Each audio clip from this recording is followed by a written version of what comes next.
जिला पंचायत सदस्य और ग्राम पंचायत के बीच बढ़ा जमीनी विवाद। निस्तारण को लेकर राजस्व टीम आई पर विवाद के चलते निराश लौटना पड़ा। हमीरपुर जिले के मुस्कुरा थाना क्षेत्र के इमलिया गांव में आज जमीनी विवाद के चलते जिला पंचायत सदस्य और ग्राम पंचायत आमने सामने खड़े हो गए। साथ ही विवाद और भी बढ़ गया। बढ़ते विवाद को देखते हुए मौके पर आई हुई राजस्व की टीम भी वापस चली गई। फिर सूचना पर मौके पर पहुंची मुस्कुरा पुलिस ने मामला शांत कराया और साथ ही मौके पर मौजूद सैकड़ों लोगों को खदेड़ते हुए आम रास्ता खाली कराया। श्रीमान उप जिलाधिकारी जी से मिला और श्रीमान तहसीलदार साहब जी से मिला, तो उन्होंने मुझे आश्वासन दिया, दोनों पक्षों की मौजूदगी में, कि जो हमारी राजस्व टीम आएगी वो 2 बिंदुओं पर इसकी समीक्षा करेगी। पहला ये कि मौके पर पोजीशन है या नहीं, दूसरा ये कि कुछ ग्रामीणों से, गांव के भिन्न भिन्न भागों से कुछ ग्रामीणों से बयान दिए जाएंगे कि ये ज़मीन मूल रूप से किसकी रही है।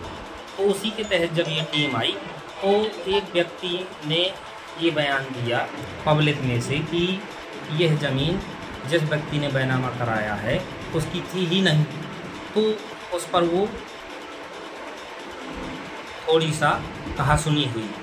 जो विवादित गाटा संख्या 639 है, क्या है वो पूरा मामला?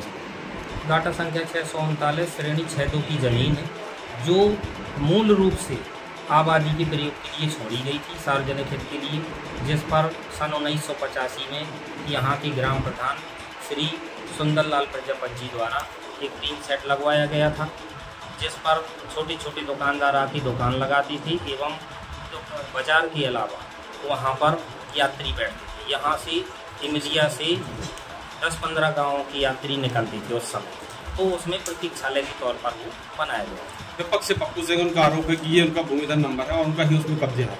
ना ये भूमिधन नंबर है, ना किसी भी प्रकार का उनके पक्ष में माननीय न्यायालय का आदेश है। ये टोटल ग्राम सभा की ज़मीन है।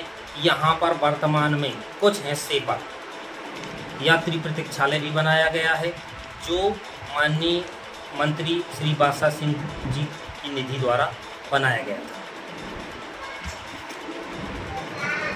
ग्राम प्रधान प्रतिनिधि महिपाल राजपूत ने बताया है कि इमलिया गांव के बस स्टॉप के पास गाटा संख्या 639 में आबादी श्रेणी 6/2 की जमीन मोदहा बसवारी मुख्य मार्ग एवं उमरी रोड के कॉर्नर पर सार्वजनिक क्षेत्र के लिए मूल आबादी के तौर पर छोड़ी गई थी, जिस पर सन 1985 में उस समय की सुविधा के लिए यात्री प्रतीक्षालय के तौर पर टीन शेड एवं चबूतरा का निर्माण कराया गया था।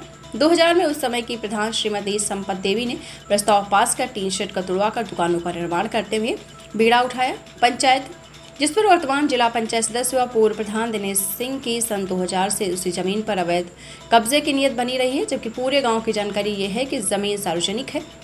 क्या नाम है आपका? दिनेश सिंह। ग्राम पंचायत से क्या विवाद चल रहा है आपका? ग्राम पंचायत जो है आगे चुनाव आने वाला है, इसलिए ज़बरदस्ती जो है किसी के आबादी की ज़मीन में जो है जो बैनामा कराई 20 साल पहले से है, जिसमें हमारा पूरा ईंटा रखा है, पूरा पोजीशन है, जो पहले ग्राम पंचायत के चाचा प्रधान थे उनके द्वारा पूरा विरोध किया गया था। तो अदालत द्वारा जो है श्रीमान जिलाधिकारी महोदय, श्रीमान SDM महोदय, तहसीलदार महोदय, ग्राम पंचायत, इनको मैंने पार्टी बना करके न्यायालय से मुझे जो है स्थगन आदेश मिला।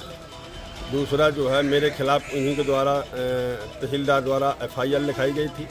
जब उन्होंने सामने तथ्य जो है जाँच तथ्य सामने आए जो है, तो उन्होंने अदालत में जा कर के ये माना कि 50 साल पहले राम कुमार का मकान बना था, इसके बाद ये होटल की नाले से बह गया था कच्चा मकान, फिर ये होटल किए रहा। इसके बाद बगल में लगी हुई दिनेश सिंह की ज़मीन थी जो है, तो उन्होंने दिनेश सिंह राम कुमार ने पूरी ज़मीन अपनी जो है दिनेश सिंह को बेच दी, बैनामा कर दी। और ये आबादी की ज़मीन है, इसमें ग्राम पंचायत का कोई रोल नहीं है। ग्राम पंचायत किस बात को लेकर विरोध कर रहा है? केवल राजनीतिक विरोध, केवल राजनीतिक विरोध। आने वाले चुनाव में पब्लिक फोकस करना। आज राजस्व की टीम आई हुई थी, मौके पर क्या हुआ है? मौके पर राजस्व की टीम आई थी 6 बिंदुओं में जांच करने के लिए, तो उनसे कहा गया जो है, तो कुछ लोगों को लेवाए थे, तो नायब साहब को अपशब्दों का प्रयोग किया जो नहीं करना चाहिए था। जो है उनके ही लेखपाल ने कहा जो है कि साहब जो देखिए आप शब्दों का प्रयोग कर रहे हैं। तो हमने कहा कि जो है भाई, जैसे शासन सरकार की कोई भी वो है, किसी प्रकार का आदेश है, हम तत्काल मानेंगे। कोई भी आदेश लेके आ जाएं जो है हम तुरंत मानेंगे शासन प्रशासन की, हमें कोई आपत्ति नहीं है। हमें हमारे ऊपर रोक लगा दी जाएगी जो है हम तुरंत जो है 1 सेकंड नहीं रोकेंगे, कुछ कार्य नहीं करेंगे। और जैसे नहीं कोई स्टे और सरकार की तरफ से कोई रोक आती है तो हम अपना कल से काम चालू करवाएंगे। बताया है कि दिनेश सिंह 2 पंचवर्षीय ग्राम प्रधान भी रह चुके हैं और अपना निजी स्वार्थ देखते हुए उस सार्वजनिक जमीन पर जबरन कब्जा करना चाहते हैं। दूसरी ओर जिला पंचायत सदस्य दिनेश सिंह ने बताया है कि कोई विवादित जमीन नहीं है। इस जमीन का उनके पास बैनामा है जो 2010 में गांव के ही राम कुमार विश्वकर्मा से खरीदा था। बताया गया है कि इस जमीन पर ना कोई मुकदमा चल रहा है, ना ही कोई मालिकाना हक है। लेकिन जब राजस्व की टीम से बात की गई तो संबंधित लेखपाल और नायब तहसीलदार ने कुछ भी टिप्पणी देने से फिलहाल मना किया है। कहा है कि इस मामले का निर्णय माननीय न्यायालय ही करेगा।